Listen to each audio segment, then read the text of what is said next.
ఎప్పుడు చూసినా నవ్వుతూనే ఉంటాడు, నవ్విస్తూనే ఉంటాడు. మాజీ మంత్రి మల్లారెడ్డి సార్ తుమ్మితే తుఫాను, మాట్లాడితే వైరల్ అయితుంటది. అసొంటి మల్లన్నకు పాత దోస్తుల మీద మస్తు పార ఉందుల్లో.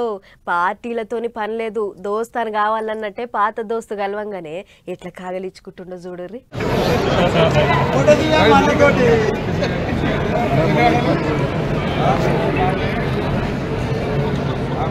ఆగా చూసిరా ఒత్తుడొత్తుడుతోనే లెక్కబట్టి దగ్గరికి గుంజుకొని పువ్వు పార్టీ లీడర్ ఈటల సార్ను గట్టిగా కాగలించుకున్నాడు మాజీ మంత్రి మల్లారెడ్డి సారు.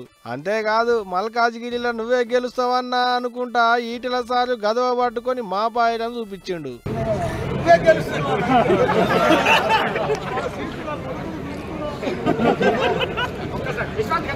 అది సుశీల ఏమంటుండో మల్లన్న ఇన్నరా. హైదరాబాదులో అయిన ఒక పెండ్లి కార్యానికి పోయిన కాడ ఇగో ఇట్ట మల్లన్న మనసులున్న మాట ఈటల సారి మీద ఉన్న పాయరాన్ని బయట పెట్టిండు. ఇప్పుడు వీళ్ళిద్దరిని చూసినాక పార్టీ ఏదైతే దోస్తాను గట్టిగా ఉండాలి అని కొంతమంది అనుకుంటుంటే మల్లన్న ఇక పువ్వు పార్టీల షరీక్ అవుతాడా ఏంది అని ఇంకొంతమంది చెవులు కొరుక్కుంటున్నారట.